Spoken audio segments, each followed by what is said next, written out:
네, 지난번에는 이제 황산화물을 규제하는 IMO 2020의 뒤를 이어서 이제 향후 해운과 선박 분야에서 핵심 규제가 될 이제 소위 IMO 2050이 무엇인지를 살펴보았는데요. 간단히 정리를 해보면 IMO 2050의 핵심은 이제 2008년 대비 2050년까지 이제 국제 해운 온실가스의 총 배출량을 이제 적어도 50% 감축하고 이제 목표 달성을 위해서는 이제 온실가스를 전혀 배출하지 않는 이제 제로 카본 선박이 필요하다는 것입니다. 특히 제로 카본 선박은 이제 이론적으로는 화석 연료를 사용하면서 이제 여기서 발생하는 온실가스를 포집하고 저장해서 이제 별도의 공급망을 통해 처리하는 화석 연료 연소, 그리고 이제 CCS 방식을 더해야 가능한데, 여기서 이제 CCS라는 거는 이 연소 과정에서 발생하는 온실가스를 이제 별도의 기기를 통해 따로 모아서 처리하는 기술을 의미합니다. 현재 CCS 기술은 이제 가스 처리 설비의 규모가 크고 이제 에너지 소모가 많기 때문에 이제 대형 에너지 플랜트와 발전소에서 이미 사용이 되고 있는데요. 조금 더 이제 자세하게 살펴보면 이걸 이제 기억하실 필요는 없지만, 이 CCS 기술에서 이제 가장 보편적인 확립된 방식은 아민 접촉 반응기를 통과시키는 방식인데, 그래서 이제 이 기술을 사용하면 99% 이상의 이산화탄소를 회수할 수 있다고 합니다. 하지만 이를 위해서는 이제 대형 반응탑과 이제 아민 재생기가 필요하고, 또 이제 아민 재생을 위해서 이 대량의 에너지 투입이 필요하기 때문에 이제 선박에 설치하기에는 현실적으로 어려움이 많습니다. 뿐만 아니라 이 CCS 기술의 근본적인 어려움은 이제 이산화탄소의 포집보다는 이제 그렇게 애써 모은 이산화탄소의 저장과 운송도 있는데요. 그러니까 이제 무슨 말을 하는지 전혀 이해가 안 되시죠? 그래서 핵심은 결국 이 현재 제로 카본 선박은 이것저것 맞춰야 되는 조건이 많기 때문에 이제 이게 실제로 적용되기까지는 조금 더 시간이 걸릴 것으로 보고 있고, 그래서 이제 정리를 해보면 현재 플랜트 산업조차에서도 이제 여러 가지 기술적 또 이제 상업적 어려움으로 인해서 보급이 지지부진한 상황을 감안하면 이 CCS가 이제 선박의 기술에 적용되기까지는 이제 오랜 시일이 걸릴 수밖에 없다는 것입니다.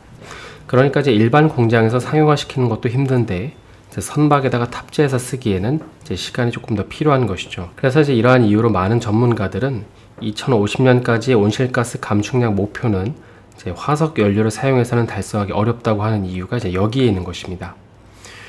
그럼 이제 현 시점에서 앞으로 IMO 2050 목표에 도달하기 위해서는 이제 어떤 선박이 대세가 되어야 될까요? 현재 이제 우리가 잘 아는 이 선박 그 탄소 중립 연료로 거론되는 연료를 하나씩 보면 바이오 디젤이 있고요. 그 다음에 바이오 가스, 수소, 메탄올, 그 다음에 이제 암모니아가 있습니다. 우선 이제 현재 선박 엔진 기술과 이제 기존의 연료 공급 체계를 좀 그대로 적용할 수 있는 이 바이오 디젤부터 보면, 이제 바이오 디젤은 유통기간이 기존 디젤보다 짧은 수개월이라는 점을 제외하면 사실 거의 차이점이 없습니다. 그러다 보니까 현재 유럽이랑 미국의 자동차 연료 시장에서는 이미 기존 디젤에다가 바이오 디젤을 혼용한 제품들이 널리 사용되고 있죠. 그러니까 당장 내일부터 쓰라고 해도 전혀 어려움이 없다는 것입니다. 반면에 이 바이오 디젤의 단점은 이 연료의 공급량과 가격 경쟁력에서 한계가 뚜렷하다는 건데요. 그러니까 이게 무슨 말이냐면, 보시는 것처럼 바이오 디젤은 대개 식물성 기름이나 동물성 기름을 가공해서 만드는데, 이런 해바라기나 유채 같은 경작지를 대폭 확대하지 않는 이상 공급량이 늘어날 수가 없다는 것입니다. 그러니까 공급을 해주고 싶어도 경작지를 늘리는데 한계가 있으니까 공급량을 획기적으로 늘리기 힘들다는 것이죠. 다음으로 이제 바이오 가스라는 걸 보면, 바이오 가스는 바이오 디젤보다 연료 공급원이 좀 더 다양한데요. 일반적으로 이제 모든 유기 폐기물은 미생물에 의해서 썩는 과정에서 이 메탄가스라는 게 발생을 하는데, 바이오 가스는 이러한 이 메탄 가스를 모아서 만듭니다. 바이오 디젤과 달리 유기 폐기물은 어떤 것으로도 사용할 수 있기 때문에 공급량의 잠재력은 바이오 디젤보다는 좀 나은 편인데요. 반면에 이제 바이오 가스의 단점은 상온에서 기체로 존재하기 때문에 선박 엔진에 바로 적용하기 어렵다는 점입니다. 그러다 보니까는 메탄 가스를 연료로 할 수 있는 이중 연료 엔진이 필요하고, 또 이제 바이오 가스를 대량 유통하기 위해서는 부피를 줄이는 이런 액화 공정도 수반되어야 하는 것이죠. 그래서 이제 현재 바이오 가스 같은 경우에는 대세보다도 하나의 옵션으로 인식되고 있습니다. 따라서 이제 여기까지 두 개를 정리를 해보면, 바이오 디젤이나 바이오 가스는 이론상으로는 탄소 중립일지 몰라도 이 연료를 만들고 유통하는 과정에서 다량의 탄소가 배출되는 문제가 있고, 또 이제 연료 공급을 위해서 대량의 경작지를 추가로 사용하면 또 거기에 사용되는 물, 에너지, 비료, 그러니까 이런 것들 때문에 농경지가 황폐해지고 2차 피해가 발생한다는 주장도 있기 때문에 이 두 연료 같은 경우에는 미래 선박 연료의 주류가 되기는 어려울 것으로 보시면 될 것 같습니다. 다음으로 이제 메탄올과 암모니아에 대해서 좀 볼 건데요. 이미 이제 이 두 연료 같은 경우에는 다양한 산업 내에서 이제 생산, 유통되고 있는 물질이지만 그동안 이제 수송용 연료로 사용되고 있지는 않았습니다. 공부해 보신 분들은 아시겠지만 일단 둘 다 제조 과정이 비교적 간단하고 대량 생산이 용이하고 이미 규모의 경제가 실현되어 있고 또 연료로 사용된 지도 100년이 넘었기 때문에 이런 생산이나 유통 과정에서의 기술이 안정되어 있습니다. 그래서 이런 이유로 메탄올과 암모니아 모두 직접 연소를 통해서 디젤 엔진의 연료로도 사용될 수 있고 연료 전지와 결합해서 사용될 수도 있습니다. 먼저 이 메탄올의 장점은 보관이 쉬운 점이 큰 장점인데 바이오 디젤과는 달리 연료의 유통기한도 없고 또 기존의 어떤 디젤 엔진을 조금만 개조하면 연료를 사용할 수 있기 때문에 적용이 쉽다는 측면에서 장점이 있습니다. 하지만 이 메탄올은 생산에 필요한 에너지 소비량이 높고 생산 과정에 따라서 이산화탄소 배출량이 달라지는 단점이 있는데요. 일반적으로 메탄올은 좀 어려우실 수 있지만 이 천연가스나 석탄에서 뽑아낸 이 일산화탄소와 수소를 결합해서 만드는데 이렇게 해서 만든 메탄올은 원재료가 화석연료이기 때문에 이산화탄소 배출량 감축 효과가 전혀 없습니다.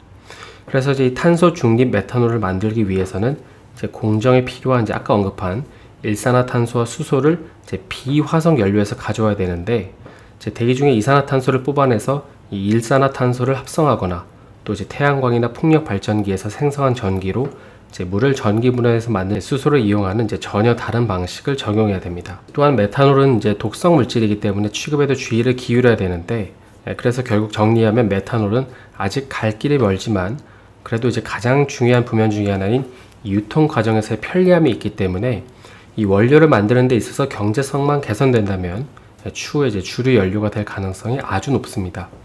그래서 최근 그 해운사, 머스크사도 이걸 알고 LNG 추진선을 건너뛰고 메탄올 선박을 타겟팅을 한 것이죠. 다음으로 암모니아를 보면 암모니아는 영하 34도의 압력에서 액체 상태로 유지되기 때문에 LPG나 수소에 비해서는 보관과 유통이 쉽습니다. 또한 암모니아 같은 경우에는 원래 목적인 비료의 원료로도 사용되기 때문에 이미 대량 생산 유통 프로세스가 잘 구축되어 있죠. 하지만 암모니아도 메탄올처럼 어떤 방식으로 만드느냐에 따라서 탄소 중립 연료로의 효과가 달라지는데요. 암모니아는 질소와 수소를 합성해서 만들기 때문에 원료가 되는 질소와 수소를 어떻게 만드느냐가 관건입니다. 보시는 것처럼 재생에너지 전기로 생산한 수소와 재생에너지 전기를 이용해서 추출한 이 질소를 합성해서 만들면 100% 탄소 중립 연료가 되지만 이 경우에는 이 연료의 비용이 상당히 비싸지는 문제가 있습니다. 그리고 또 암모니아의 단점은 바이오 디젤이나 메탄올과는 달리 직접 연소용 연료로서 제약이 많다는 건데 생으로 단독으로 쓰기는 어렵다는 거죠. 100% 암모니아를 활용한 엔진으로는 아직까지는 기술적 제작에 어려움이 많다는 것입니다. 그래서 현재 현실적인 방안은 디젤과 섞어서 사용하는 게 고려되고 있고 이 경우에는 암모니아의 혼합 비율만큼 이산화 배출량이 저감이 됩니다.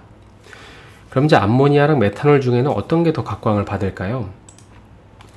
지금 당장 현 시점에서만 놓고 보면 암모니아는 메탄올보다 이 연료 생산 비용이 낮다는 장점이기 때문에 향후에는 암모니아가 조금 더 가능성이 높다고 여겨지고 있습니다. 그래서 일본이 암모니아 선박을 미는 이유가 바로 이런 이유 때문이죠. 이제 마지막으로 수소는 어떨까요? 간단하게만 살펴보면 사실 현 시점에서 이 수소를 선박 연료로 사용하는 일은 굉장히 어려움이 많습니다. 왜냐하면 수소는 재생에너지로 생산할 경우에는 탄소 중립 효과가 가장 확실하지만 연료의 생산, 유통 이런 모든 과정에서 기존 인프라를 다 바꿔야 되기 때문이죠. 또한 선박의 추진 시스템도 연료 전지를 이용해야 되기 때문에 기술적인 난이도도 있고 또 이거를 규모의 경제화 시키기 위해서도 여러 투자나 훨씬 더 많은 부담이 가중이 됩니다. 그래서 조선업계가 기본적으로 굉장히 보수적이다라는 점을 고려해 보면 앞으로 선박 시장은 모든 것이 갑자기 새로운 기술로 바뀌기보다는 가급적이면 기존의 인프라와 관행 그리고 유통망을 최대한 활용할 수 있는 기술이 조금 더 가능성이 있지 않을까 싶습니다. 그래서 오늘은 간단히 앞으로 각광받을 선박 연료 몇 가지에 대해서 좀 살펴봤는데요. 오늘 영상이 도움이 되셨다면 좋아요와 구독 부탁드립니다.